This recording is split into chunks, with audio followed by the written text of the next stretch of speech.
All right, Discover Your Divinity, Chapter 3. Are you guys ready? Yep. Now, last week I got over advantageous, and I said I'd do Chapter 3 and 4, and then I really delved in and read it and thought, oh, this is impossible. I already have 10 pages. So I decided just to do one chapter. You're welcome. But buckle up, because there's a lot of information here today, and it's good. It's really good. Like I said, it comes from this book, Discover Your Divinity. It's written by Reverend Linda Martella-Whitsett and Reverend Dean Weir-Morency. And let's get into it together. I like to explain that this is a conversation. This is not just a talk. And the reason I call it a conversation is because I am asking you, I am calling you, I am wanting you to get present to that still small voice inside of you. The God within you has prepared this message just for you. And getting present right here and right now opens you to receive that message meant for you. So let us pray in together into this conversation. I am open to the expansion of my thought. I am open to the shift that is meant for me. And I recognize that in this I am always in the full and loving support of God, my source, divine mind, and full, loving, sweet abundance. So in this moment, we claim this Christ consciousness that is available to each and every one of us. And we pull it forward, we wrap ourselves in it, and we allow ourselves to safely, simply be. We allow ourselves to be in this full expansion. And in this moment, we ask that all that needs to be said is said, all that needs to be heard is heard. And that together, through the support of the power of zeal, and through the loving support of the power of wisdom, we come together as this joined community of unity. And we lean into this collective experience in this sacred space right here and right now. And so it is. Amen. Amen. So good morning, yes? Yeah, very good morning. Last week I introduced affirmative prayer, and I explained the difference from the prayer that we've been most exposed to in our Western culture and in maybe our past religious experiences. But affirmative prayer is explained that it is not a form of asking something of a God outside of us.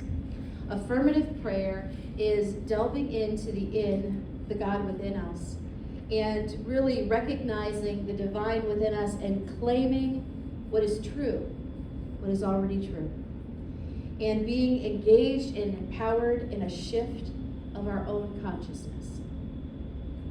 So no small potatoes here. So affirmative prayer. Last week I invited you to write down a prayer, and we talked about the different steps of affirmative prayer. And one of the things I invited you to do was to be in a public space, close your eyes, and just open them and look at whatever your eyes fall upon, and recognizing the divinity before you. Just recognizing the divine that is in front of you. Recognize it in all things. Now here's the kicker.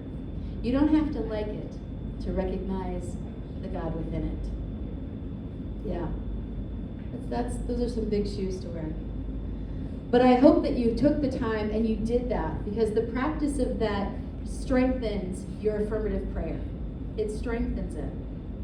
And then I hope that you took the different steps of the prayer and maybe started applying some of it to the prayer that you wrote. But most importantly, what I really want to encourage you to do is look at the prayer that you have, and then look at the 5 principles of unity, and apply one of those principles to your prayer. Now, the 5 principles can also be found on our website, so if you're new and I'm going fast, you can find them there. We also have them out at the welcome table, so you can pick one up before you go home. But the 5 principles are: number 1, God is all there is, and God is good. Number 2, we are of God. We are an essence and an aspect of God, and we are inherently good. Number 3, we are co-creators with God. Number 4, we do affirmative prayer and meditation, and to be in that sense of prayer together. And number 5, our words, our thoughts, words, and actions, and all are in alignment with our source. So we need to align those with our source. I didn't say that as clearly as I'd hoped. I apologize. But our thoughts, words, and actions need to be in alignment with source.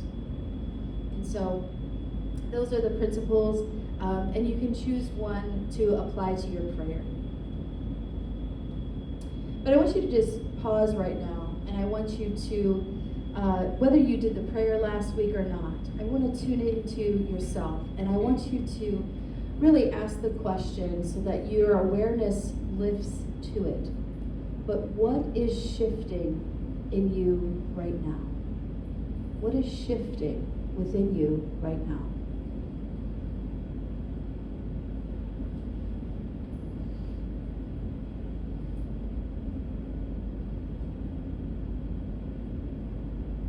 So this week we are talking about transformative mind action. And transformative mind action is a key element to starting a solid affirmative prayer practice. And in the book, Discover Your Divinity, this is where the affirmative prayer becomes useful. Because the purpose of prayer is to realize oneness. Not to just think about it, not to keep it as a concept out in theory, but to begin to realize the prime principle of oneness. And the action of prayer is mind transformation. The action of prayer is mind transformation. The greatest mind transformation takes place when shifting thoughts from only being human and moving them into the divine sense of self. So we take this understanding of just who we are as human, and we remember that we are 100% human, we are 100% divine. And sometimes we can get trapped in those human thoughts, yes? I was sharing with Carrie earlier today that this week, for some reason, I was having a lot of negative thoughts. And being a kid of the 80s, I remember playing the old Atari game where it was called Space Invaders, where the little missile craft moved back and forth and it just shot out the other thing. And I started doing it. I'm like, I'm just gonna shoot these negative thoughts away. Just shoot it away. And I kept doing it. At first it was because I needed those things to get away from me. Anyone ever been there? Yeah, you're like, no, I cannot think about that. And then I wondered if they were actually my thoughts or if I was tuning in to negativity around me. And then I began to ping those thoughts. And when I would say, I see you. I see you. And then I would ping another one and I'd say, I understand that.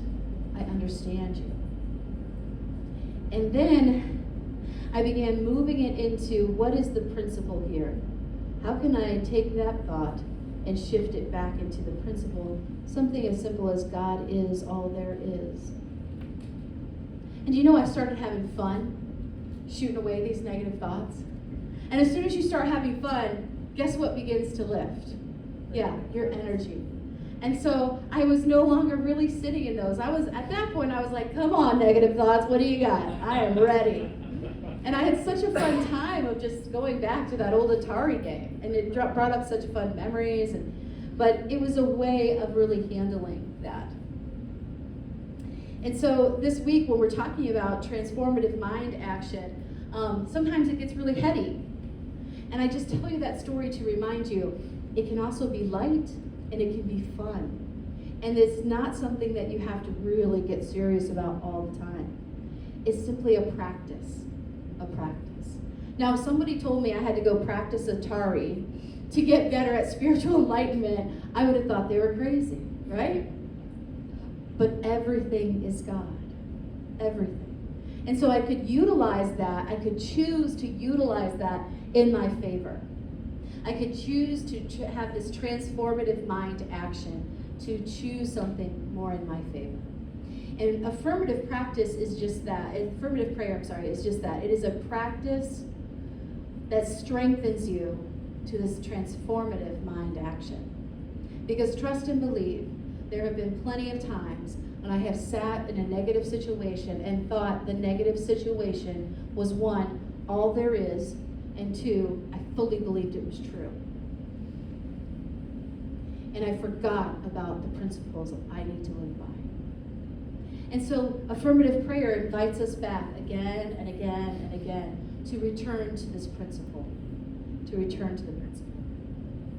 And so shifting our thoughts from our humanness to our divine sense of self, that is the point of affirmative prayer. And in this transformative mind action, they start to do the first movement of the 5 movements of affirmative prayer, and that is we simply open ourselves. So I say, I am open to new expansion. That is how we begin this prayer. I'd like for you to say it with me. I am open to new expansion. I am open to new expansion. I am open to new expansion. Yeah. So I love this idea of utilizing prayer when I forget my humanness. When I forget and think I'm my humanness only. And I love that idea of allowing it to remind me of my divinity. And so in this chapter, they really talk about understanding consciousness. So what is consciousness? Well, consciousness in the book, they describe it in its simplest form as awareness. So look around. What are you aware of? Are you conscious? If not, let's awake. But you are conscious right now. But this isn't the whole of it, just this consciousness. We know there are levels to consciousness. So the consciousness we're feeling now in our thoughts, our emotions, our actions, that is our consciousness. But we are well aware of something called our subconsciousness, yes? And that subconsciousness is something we are aware of, but it's not always apparent to us. And the examples that they give in the book are that the subconscious, in the book it says that it's responsible for the things like the autonomic nervous system, like digestion. Like, I'm aware that it's happening, but I'm not making it happen, yes? And they also do this great thing. They explain it's also a mixture of varied thoughts, emotions, and memories that have just congealed to a fixed state, and they're not yet fully examined. And so a lot of us can understand that the subconsciousness sometimes runs the show behind the scenes. It's the program running in the background. Have you ever had an experience where you get triggered by something and you're like, whoa, where did that come from? Sometimes and oftentimes it comes from something that needs to be dealt with from the subconsciousness. And the funny part about that is that most of it we are not present to. And so we take that time to understand that the subconsciousness is also part of our awareness. And it's kind of the undercurrent of our experience. But then there is this third part of consciousness, and it is called super consciousness. Super consciousness is about the realm of expansion.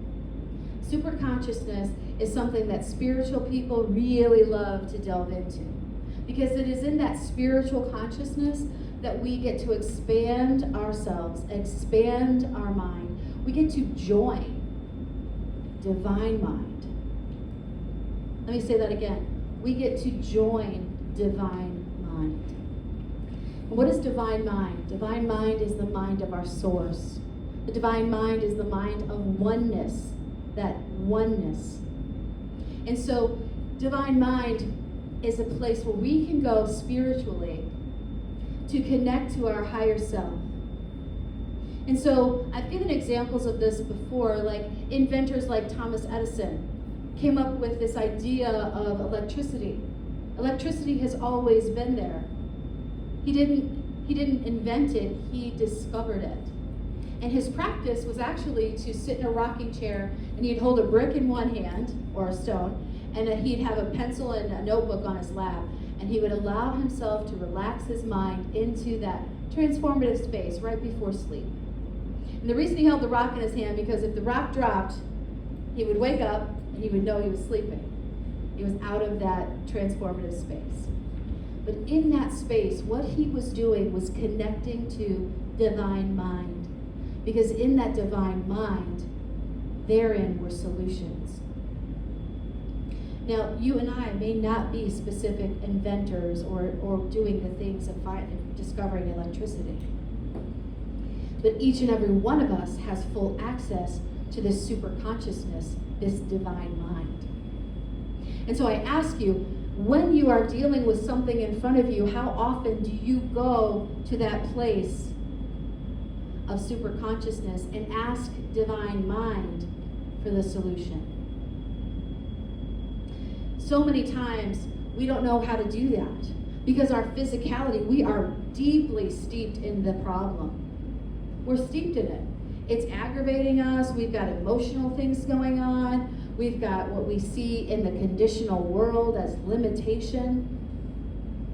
So how do we really access this super consciousness? When we talk about the super consciousness in unity, this is what we're talking about when we say the Christ consciousness.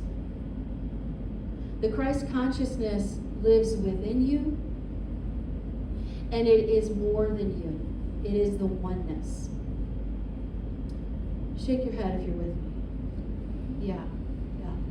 It gets a bit deep, but it's good to know that we have all of these different areas of consciousness. Because understanding these three parts of consciousness take us deeper into affirmative prayer. And Charles Fillmore equated the superconscious mind to the God mind and to our divine humanness. And so these authors in the book go on to clarify that the spiritual capacity resides in the superconsciousness, in the Christ consciousness state of being. And so I really appreciated these different conscious levels and understood that, I'm not just one level of consciousness, I am a part of all three. And understanding that helps me to access affirmative prayer deeper and deeper. And so Charles Fillmore, in the book Jesus Christ Heals, he states, "It is there in one underlying law, and through this law all things come into expression. Also, there is one universal mind, the source, the sole origin of all real intelligence. First is mind. Then mind expresses itself in ideas. And then ideas make themselves manifest." And so in unity, we actually kind of equate this to the Trinity, the Holy Trinity. We look at mind, idea, and expression. In the mind, when Jesus speaks to the Father, the metaphysical understanding is that the Father is the representation of the universal mind, of the divine mind. And so when Jesus goes to the Father to ask or to affirm or to say, this is what the Father is saying through me, that is the experience he's talking about. And so we look at that, and it's so interesting how words get in the way sometimes, because sometimes as a person, Father is not the best word for us. And sometimes it's a great word for us. But to understand that the metaphysical understanding behind that is that you are entering into the universal mind. Sometimes that's very inviting, very inviting. So when I say the mind moving forward today, I'm not talking about your individual mind, just your human mind. I'm talking about that human mind and its connectedness to the prime principle of oneness, to the universal mind. I don't want to negate your human mind, but I think we can understand that our human mind has limitation, yes? And the universal mind is absolute. It has no limitation. And so we can use this human mind to step forward and access the universal mind. Now, how do we do that? Affirmative prayer. And so we have the universal mind, and then we have the idea piece. And the authors describe the idea as a creative medium. We'll remember the third principle as you are a co-creator with God. And so this is a creative medium. This divine idea is the ideal state of being the principle or the power. And we claim that and we can embody this idea. The classical unity teachings refer to the idea as the Christ or the I am. Meeting a mind's perfect idea, we can infer from this explanation the idea is our capacity to recognize, you better recognize, the capacity to recognize everybody's divine mind in particular ways. So the idea is that we get to recognize the divine mind. So when Thomas Edison went to that universal open mind, he made recognitions. He recognized certain ideas. And so then they go on to explain the expression. Now the expression in our culture right now is called manifestation. And everyone in some way, shape, or form is talking about manifestation. Am I right? They want to manifest what they want. They want to manifest their desires. I get it. And this expression is so much more than just the superficial cultural understanding of manifestation. Manifestation is where the expression comes in to manifest in time and space. So we bring it into this relative world, right?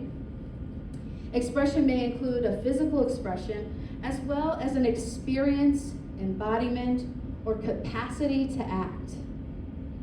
Sometimes in spiritual activity, we can get so lost in the action, not the action, so lost in the thought process or the idea piece that we somewhat negate our capacity to act. And so I love this idea of expression as a capacity to act, that each and every one of us has a capacity to act. And each of us has full access to the mind idea and expression. And we are empowered to act. We are empowered to make a choice. So when we are in a situation, playing Atari and shooting down negative thoughts, I have a choice of how to act. In that scenario, I've already made somewhat of a choice. I've turned myself into an Atari game. But also, I remember I have a chance to act into this full expression. And so if you remember in that story, I took it from the mind being in my humanness and somewhat fear. And I was shooting down negative thoughts. And then the more I practiced into affirmative prayer, I started transitioning what I was shooting down. My mind started to shift. Transformative mind action. So I love that we have this idea that we have this capacity to act. And I love reminding us that we choose. We are empowered to choose. And so I really love the idea of this possibility when they're talking about manifestation. I want to clarify something with affirmative prayer. And that is, in affirmative prayer, we can look at a condition. The condition is there. And we're invited to remember our divinity, that we are not the condition. The condition is just there. We are not the condition. We are divine. And we can remember the principles of who we are. We are in truth love, and we are oneness. And so we get the opportunity to go back to the spiritual principle. And so lastly in the book, and this is something that resonated in Paul's meditation this morning, he talked about healing. And now, healing, in my old understanding, healing was when you cured something, or you fixed and found a solution and shifted and fixed it. It was resolving a problem. It was finding abundance. It was something that, in some ways, shifted the condition. But that's not actually healing. Healing is understanding. And the first teaching in the book about healing is that healing is not a phenomenon that happens to us. We heal when we realize spiritual principle. I'm going to say that again. If you have a card, you can write it down. It's important that we remember this. We heal when we realize spiritual principle. When I say realize, I don't mean just think about it and go, oh yes, aha. That's part of it. But true realization is when you can embody it, when you can live by it, when it comes to you and you remember it has always been part of your divine nature. And so take a moment to contemplate this truth. You know, maybe there are times you can point to that we're healing, and where, I like what Jan said this morning, where the shift of perception is the miracle. And that healing appears spontaneous. The second teaching around healing in the book, it says, healing is widely believed to be associated with curing a condition. A condition does not resolve in order for healing to happen. A condition does not need to resolve in order to heal, in order for healing to happen. Healing occurs at the level of mind, when we internalize the divine idea or principle of wholeness, peace, or abundance. We claim the principle in order to embody it. I'm getting a little heady here. Stay with me. When we heal our experience, the condition whether the condition resolves or not, we are whole. We are peaceful. We are prosperous. And we can experience the positive effects of a consciousness shift. You know, when I first came to Unity, I was so attracted to Unity because I wanted to manifest, and my manifestations just weren't coming out as quick as I'd like. And so I came to Unity and I was like, I like this church. They're talking about manifestation. Let me get into that. And when I was first into it, now another confession, child of the 80s, I'm a huge fan of the movie Goonies, and Goonies never die, okay? Never said that. But I loved that movie, The Goonies, because they found the treasure map. And then they set out on the adventure. And they came up against obstacles, and they worked together to get through the obstacles. And then they had to decode the map. And so I thought this manifestation journey to my abundance was like that treasure map. And I held on to that treasure map. I mean, I really held on to it, and I was having some fun actually trying to decode it. I love a good puzzle. And I really loved thinking I was a Goonie in, my real life. And the first endeavors that I had with this, I didn't understand affirmative prayer yet. And so I kept jumping the hoops, and I was in the treasure map for prosperity. I knew what I wanted to manifest, and yet I did not yet apply the spiritual principle. And so what was happening for me is I was so busy trying to follow the adventure of the map and decode it. I was holding on to it so tightly that I totally missed the forest for the trees. Totally missed it.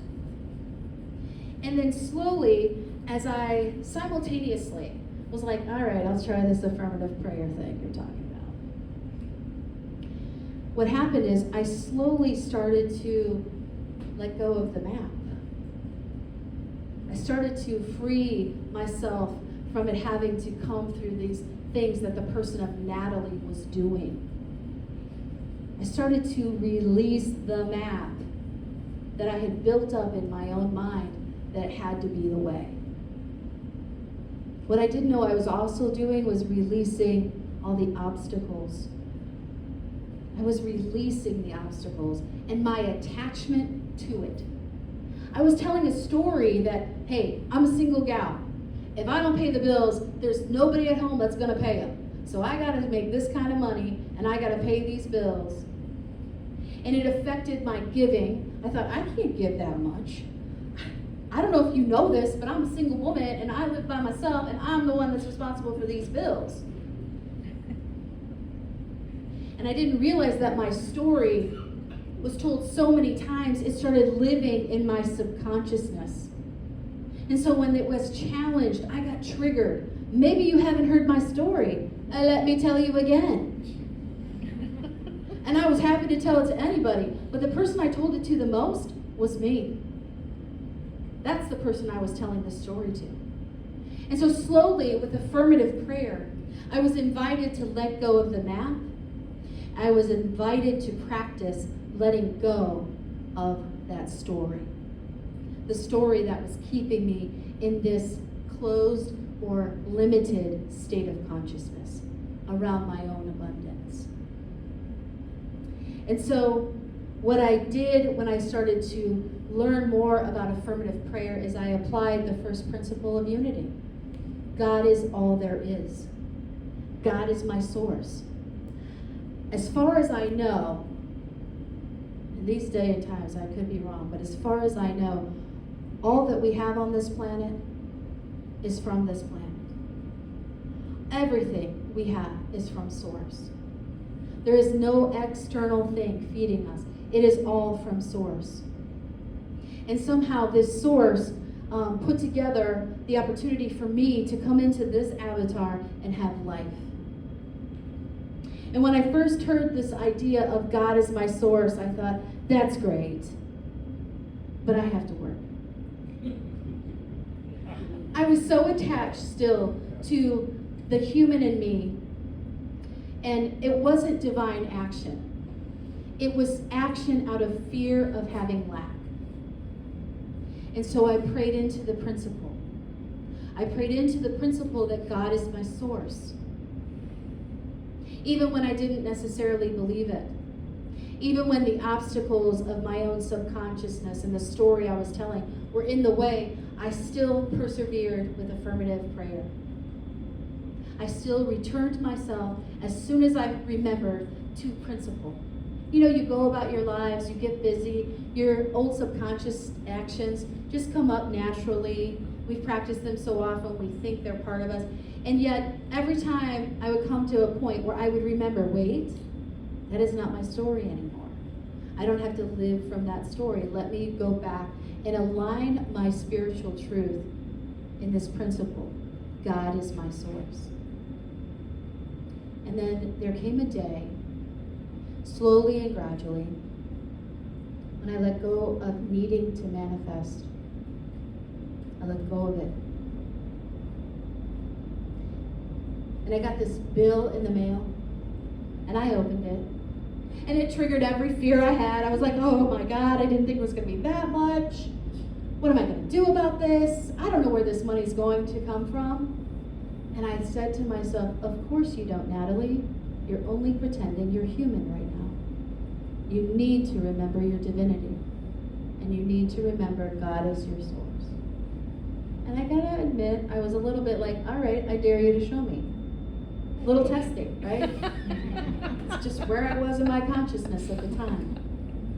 So the next day when the money showed up out of nowhere, I went, oh my God. No, literally, my God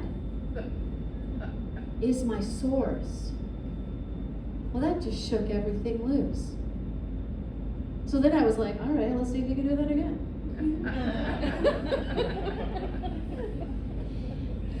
And I kept with affirmative prayer. I kept praying, returning myself to the principle that God is my source. And slowly what was happening is I let go of the limited treasure map and I started connecting with universal mind. And in that space, things opened up. There was an expansion there for me. And I want to tell you, the condition did not change. But the way I received it and the way I chose to be in consciousness about it shifted. I know my story is relatable. I know all of us have had an experience where the condition felt so real and we didn't want to, or we didn't know how to lean into God as our source. But as this happened for me, I had to tell a new story. And when I told this new story that was aligned in principle that God is my source, I gotta tell you, I stopped staying up late at night worrying about bills. I stopped looking at my prosperity or the shift in prosperity. I started to give up the story of lack bit by bit. And what happened for me is that, when I started coming to Unity, I came only when I wanted to come. And there were plenty of times when I was like, I ain't getting up this morning. And Ward would go, and I would say, yeah, I'm not going today, Ward. And it started sporadic. And then I started coming more. And this isn't really a ploy to come to church more. It's more of the idea of stepping up and stepping into this principle more and more. And having the consciousness of where you are. Being true with yourself. This is where my consciousness is. And then making friends with it. Look at it and say, I see you. And then add affirmative prayer to say, I choose to love you. When I loved the consciousness that was showing up, it was given the opportunity for expansion. It was given the opportunity to shift. So the condition didn't change, but the healing came in the moments when I embodied the spiritual principle. This isn't a one and done kind of thing. This is an ongoing practice. But this is why I feel affirmative prayer is so powerful for us. It helps us to shift, and therefore the condition in front of us has less power, and we are connected to our true source. And that feels like super consciousness.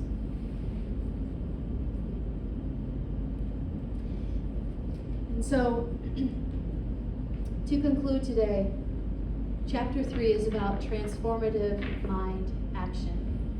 It's about understanding consciousness, that you are conscious, you have a subconsciousness, and you have a super consciousness.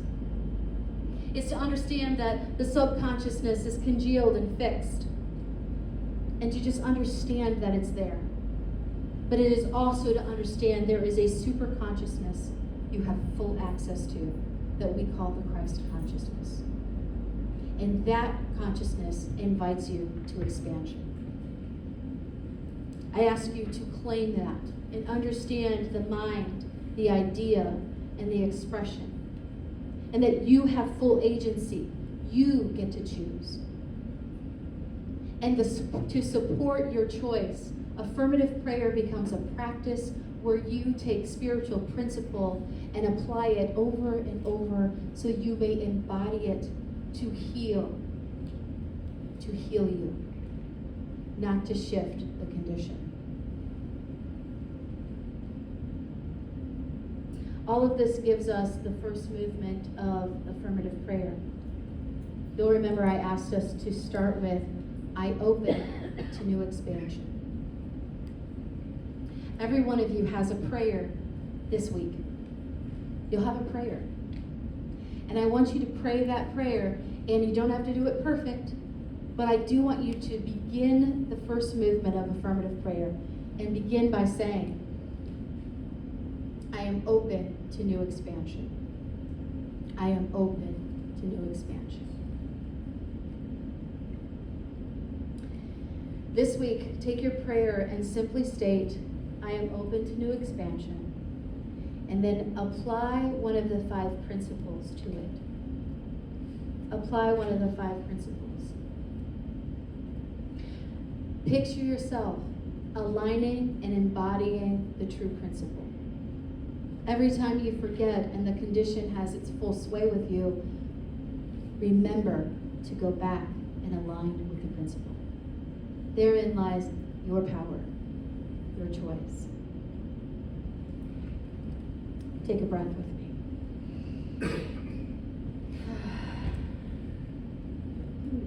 Let's take another breath.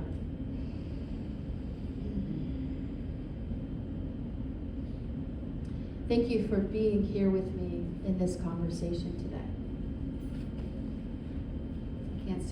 Can't wait to see what shifts for all of us. Now next week, we will be talking about affirmations and negations, and if I can get it in, we'll recognize the true nature of God. This is the series, this is our affirmative prayer series, and it's a powerful place to be, so I hope you'll join us next week. And thank you for being here with us today. If you would like to support this content and others like it, please give at unityoftoledo.com, where love is an everyday experience.